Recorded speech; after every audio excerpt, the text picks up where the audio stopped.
Assalamualaikum warahmatullahi wabarakatuh. Perkenalkan, nama saya Nirwana dengan NIM 2115071.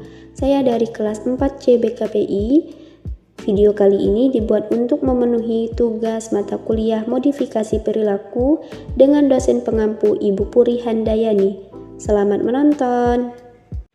Review makalah ketiga dengan judul makalah yaitu prinsip-prinsip dasar dalam modifikasi perilaku, reinforcement dan juga punishment, dengan pemateri makalah yaitu Afikah dan juga Fitriyatul Uzma. Pada pembahasan kali ini dalam makalah menjelaskan tentang reinforcement dan juga punishment. Nah, reinforcement ini juga disebut dengan penguatan. Dengan pengertian adalah respon positif yang diberikan guru kepada siswa dalam proses pembelajaran.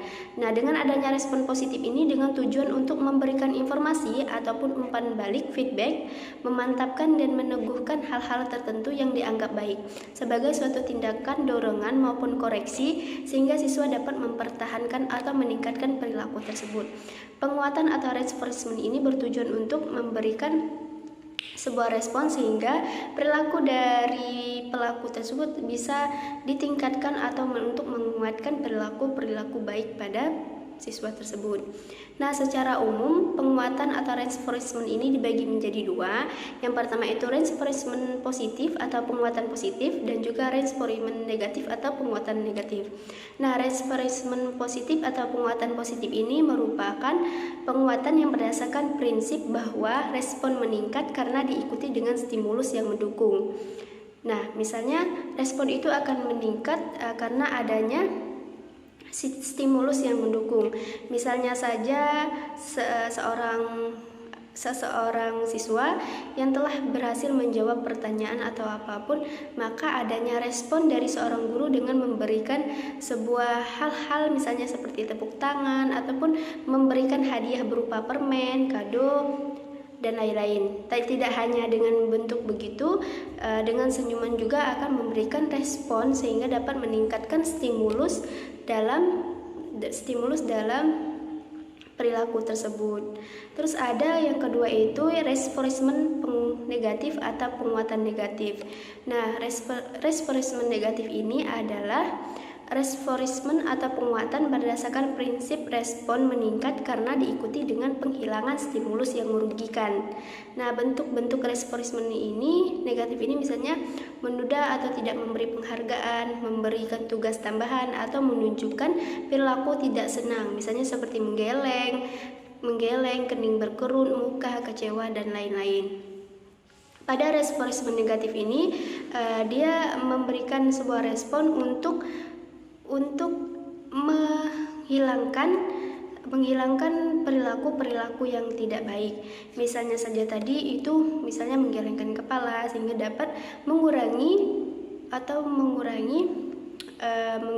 perilaku yang negatif dengan memberikan penguatan yang tidak baik demi mengurangi perilaku yang negatif. Misalnya yang memberi penguatan tadi seperti menggelengkan kepala, maka dengan adanya penguatan tersebut maka perilaku negatif itu akan diminimalisirkan. Terus dalam penguatan atau reinforcement ini dapat dikelompokkan menjadi beberapa jenis. Nah, dari yang pertama itu ada verbal reinforcement, kata-kata pujian. Misalnya seorang guru memberikan kata-kata pujian kepada seorang siswa karena adanya bisa menjawab pertanyaan seperti contoh tadi itu, misalnya dengan kata-kata hebat, dia berhasil, ataupun dengan mengucapkan kata-kata terima kasih. Yang kedua itu ada gestural reinforcement, yaitu gerakan tubuh. Misalnya seseorang tadi telah berhasil melakukan sesuatu yang baik, misalnya mengerjakan soal ataupun menjawab pertanyaan, maka dengan dapat memberikan sebuah respon gestural reinforcement ini dengan gerakan tubuh, misalnya bertepukan tangan dengan mengacungkan jempol. Terus yang ketiga ada proximity reinforcement ini. Nah, proximity reinforcement ini dia lebih kepada guru berdiri di samping siswa, berjalan menuju siswa, duduk dekat dengan seorang siswa atau kelompok. Nah, guru yang berjalan di sisi siswa dan sebagainya. Penguatan dengan cara mendekati dapat dilakukan ketika peserta didik menjawab pertanyaan atau bertanya. Dalam hal ini, dalam yang ketiga ini mengenai Proximity reinforcement ini dia lebih kepada penguatan dengan cara mendekatkan diri kepada siswa.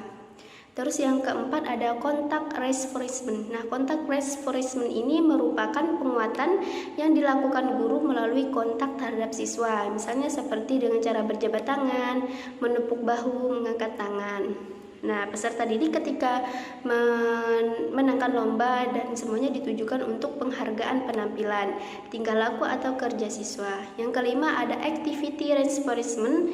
Nah, yang ini merupakan penguatan yang dapat membangkitkan sikap aktif siswa.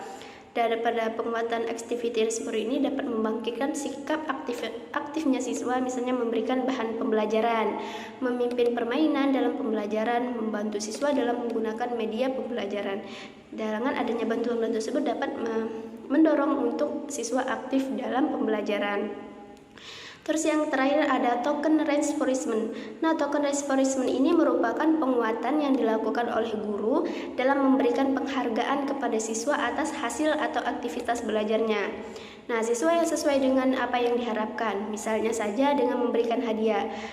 Dengan memberikan hadiah ini karena siswa telah berhasil, misalnya tadi menjawab pertanyaan sesuai dengan apa yang diharapkan.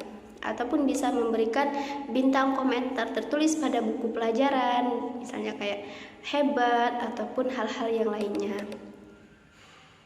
Itu saja mengenai tentang reinforcement. Selanjutnya yaitu mengenai punishment. Teknik-teknik yang kedua yaitu mengenai punishment. Punishment ini atau biasa juga dapat kita kenal dengan hukuman. Dengan pengertian adalah suatu tindakan yang kurang menyenangkan yang dilakukan terhadap seseorang secara sadar dan sengaja untuk menurunkan atau menguranginya terjadinya pelanggaran atau kesalahan.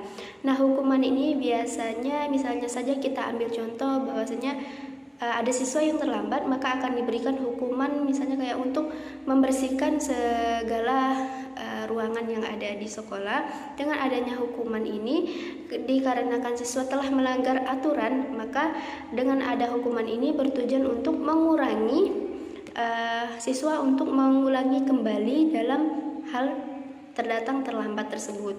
Nah, tujuan dari hukuman ini yaitu untuk menghentikan tingkah laku yang salah, juga untuk mengajar dan mendorong anak agar dapat menghentikan sendiri tingkah laku yang salah tersebut.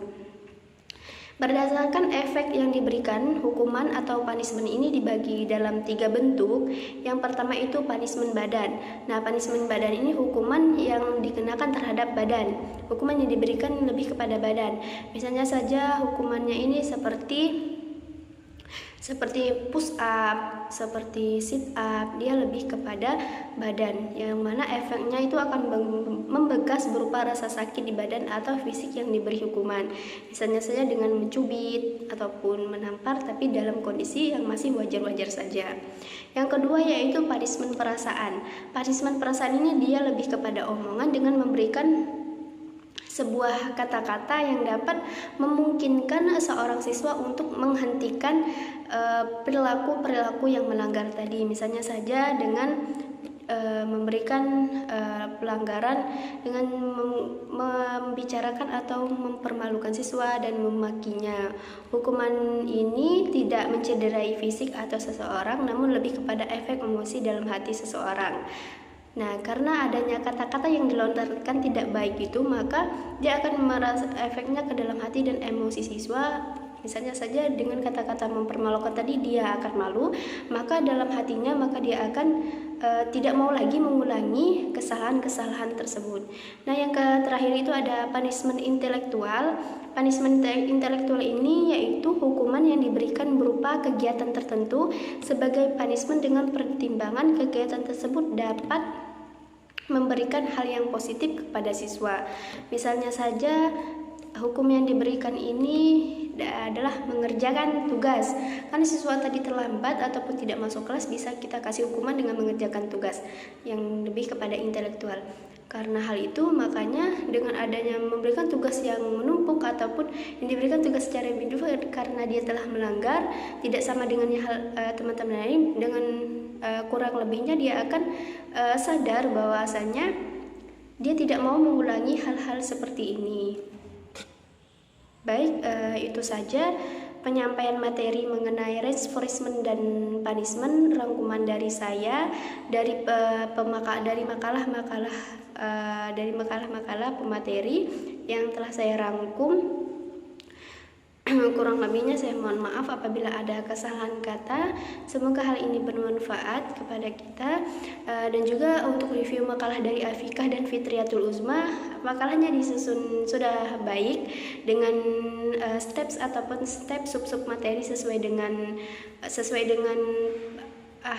disusun rapi, misalnya seperti pengertiannya, jenis-jenisnya, pengelompokannya disusun secara rinci sehingga memudahkan kami sebagai pembaca untuk memahami materinya.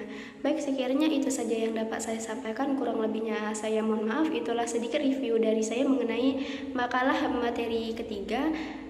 Kurang lebihnya saya mohon maaf. Saya akhiri. Wassalamualaikum warahmatullahi wabarakatuh.